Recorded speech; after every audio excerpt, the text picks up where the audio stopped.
Hi, my name is Mert Pozcu. I'm from Pordiva. We're a mobile developer based in Istanbul, Turkey. Our core business is mainly travel, so hopefully I'll be able to tell you some useful information. Today we're going to be speaking about establishing a mobile presence for your tourism company. Now the hard thing for me is that the last 2 days have all been mobile. I don't know if you guys were at the developer conference yesterday. So a lot of the figures in the first couple of slides you probably already had. I'm sorry for that, but that's the figures that are around at the moment. First, who is Pordiva, briefly, just so you know. We're a mobile application developer, 11 years experience. We started with the operators. Yeah, sure.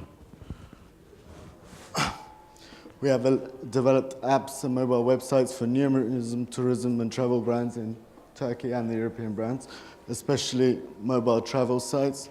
We have our own branded Cepio, which is the #1 downloaded travel app in Android and iPhone markets in Turkey at the current time. That's in a period of 3 months. I'll show you some slides of the app. This is the simple interface, is the kind of design, the kind of stuff we're doing. First, why mobile? I'm sure you guys have already got some good figures, and some of these have already been tweeted a lot during the conference, but we'll go over them again. Maybe someone missed them. Mobile phones, if anyone knows, are the fastest developing technology ever in the history of the world. They've outpaced the adoption rates of bicycles, radios, TV sets, wallets, wristwatches, and have done so in 25 years. 73.4% of the Earth's population have a mobile subscription. As they tweeted before, that's more people than have access to water. The number of worldwide subscriptions for mobile reached 5 billion in September 2010. The worldwide smartphone market grew at 79.7% on the year in the first quarter of 2011. Here's interesting facts. 6.8 billion people on the planet, 5.1 own a cell phone, but only 4.2 own a toothbrush. There's a lot of people with bad breath out there. In some countries, there are more mobile subscriptions than there are people. I think in MENA, this is the situation as well, as I've been told. There are more mobile phones on the planet than TVs. Another interesting fact, it takes 26 hours for the average person to report a lost wallet, but it takes 68 minutes for them to report a lost phone. We eat, live, and breathe mobile phones. They become part of our life, and most people don't know what they would do without them these days. 70% of all mobile searches result in action in 1 hour, which is a very important statistic. People search on mobile because they need something. They need it then, they need it now, and they are ready to buy.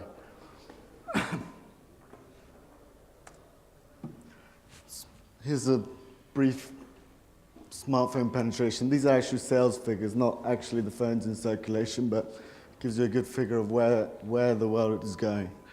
In North America, 63%. In Europe, 51%. I think MENA, around 18%, but probably it's a bit lower than that.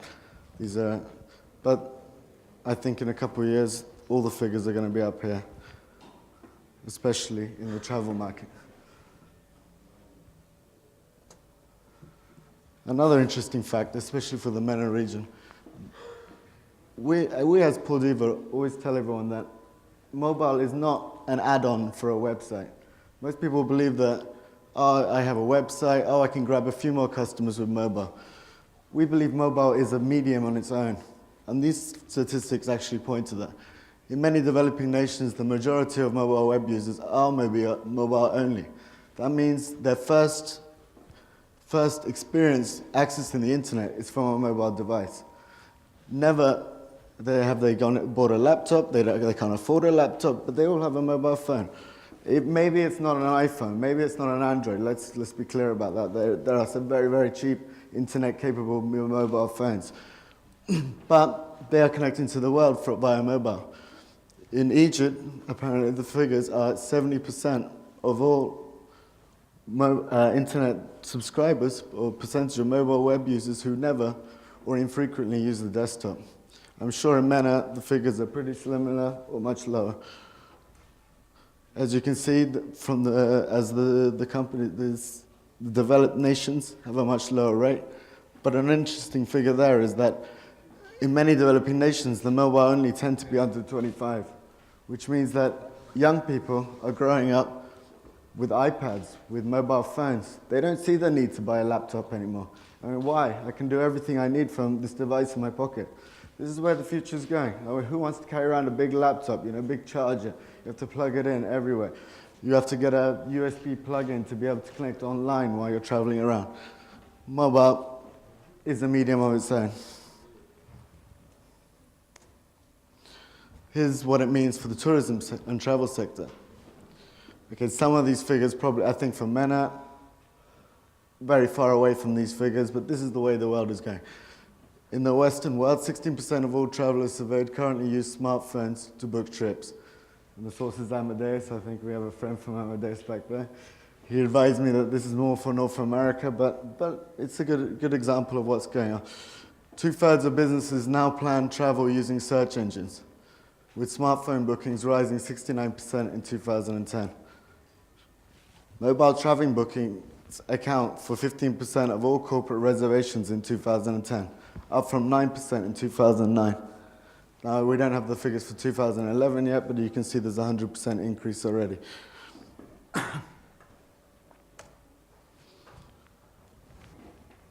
Some more figures. More than half of the leisure travelers and 3 in 4 business travelers now own a smartphone.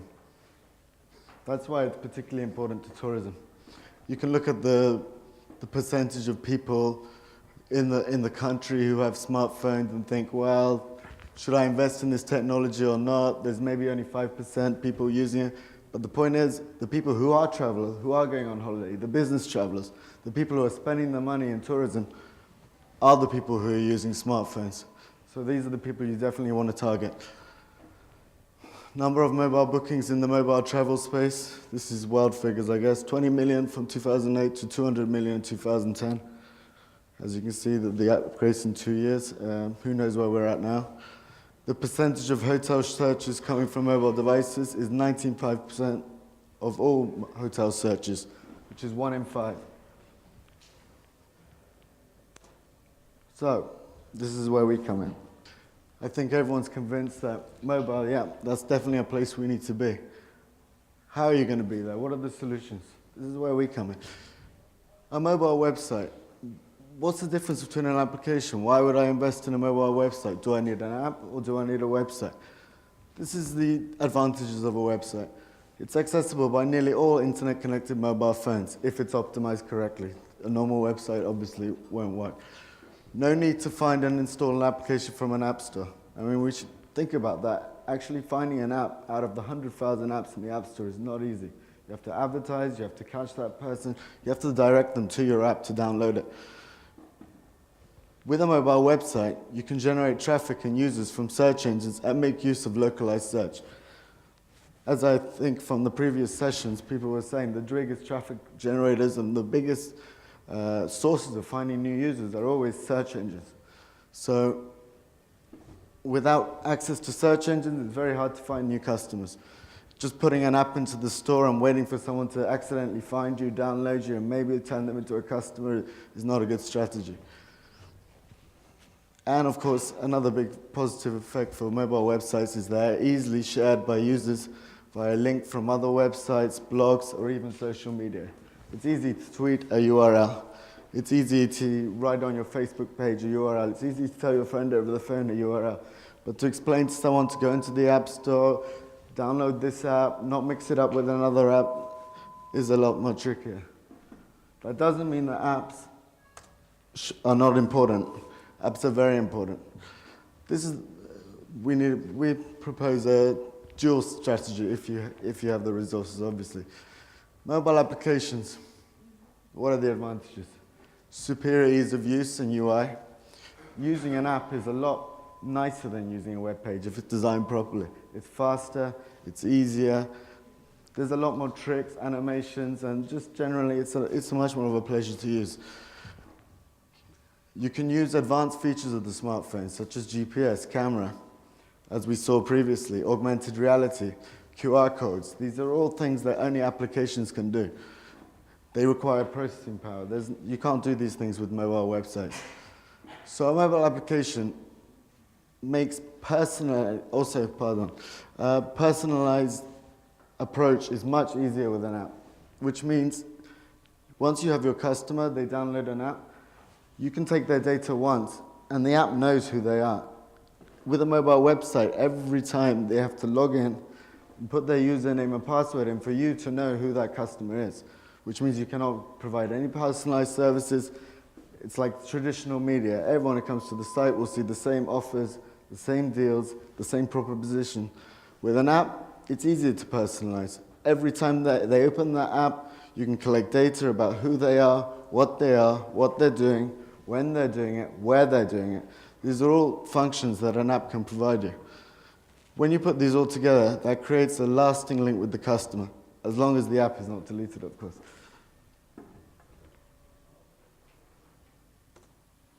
Which one should I use? We say that if your goal is a more interactive engagement with users and to provide a better content sharing experience, an app is the only way to go. But if your goals are primarily marketing driven and your aim is to deliver a wide mobile experience to as many users as possible and to be found on search engines, critical for generating new users, then a mobile website is the choice for you. For tourism, I would say both. I think you definitely need both in this situation. Of course, everybody doesn't have the time, the resources to build both. So if you have to make a choice, which I don't recommend, but obviously from the economic situation you might have to, then a mobile internet site is usually more advisable. Future of tourism and mobile. Where are mobile trends going, especially to tourism? As mentioned before, SOLOMO. What is that? It's social. What we do as human beings, how we share our travel experiences. Local. Need for information from our local environment. Mobile. Always moving, always connected. And the future of tourism in mobile is a perfect convergence of these three factors. I mean, let's think about that. We're in Lebanon right now. I want information about Lebanon. I'm here. I want to know about what's stuff around me. That's where the local comes in. Social, we're all on Facebook now. We're all on Twitter. We need to share our experiences via either TripAdvisor, any forum you can think of. People want to talk about it. They want recommendations from their friends. They want to use that information to make better travel decisions. Mobile. We're always mobile. We have to be connected. We have to need this device. We need that information with us all the time, wherever we go. The biggest barrier to that is, of course, roaming costs from the operators, but nothing we can do about that right now. The future of tourism in mobile, as I said before, is perfect convergence of these three. An example maybe that would use all three is intelligent mobile apps that will detect the traveler's location, what they're looking for. This is push technology. You're pushing the information to the user rather than the user going into a Google search, looking for the information themselves.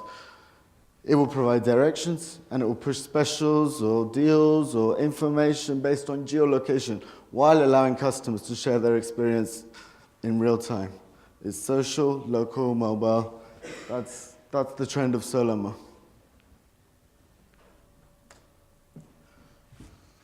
Technologies such as mobile payment, NFC, mobile identification technology, these will make traveling a much more frictionless and stress-free experience.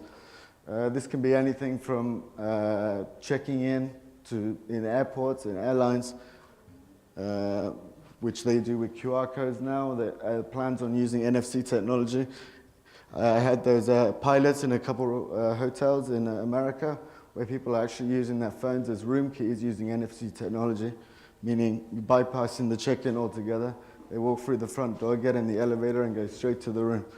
It's going to be the same in the airport. This is what we see in the future. When the identification technology comes around, this will be your passport, it will be your wallet, it will be everything you need to travel, as long as your charge doesn't run out, obviously. Intelligent recommendation will enable personalized travel guides and mobile tour representatives to enrich the travel experience. This is data that's collected via mobile. via social media and combining it all to provide a personalized experience for you, for exactly what you like, what you want. If you're young, you like clubbing, you like partying, whatever, it will show you that side of Lebanon. If you want to go to the museums and you want to see a bit of the culture and the arts, that's the kind of offers, the kind of data that will be pushed to you, rather than you having to sift through mountains of data and find exactly what you need. People will use technology and social networks more frequently to tap into the wisdom of friends to make better travel choices. This is what we see as the future of tourism and travel, and this based on most of the world trends at the moment. And there's a lot of companies with a lot of exciting offers that are actually going that way. TripAdvisor has a very good mobile strategy. Foursquare, Koala, they're all heading in this direction. I think that's the way to go. Thank you.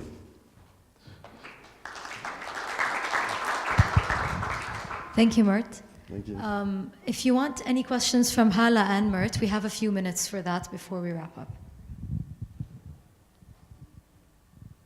No questions? Okay. I think they're tired. Yeah. Thank you very much.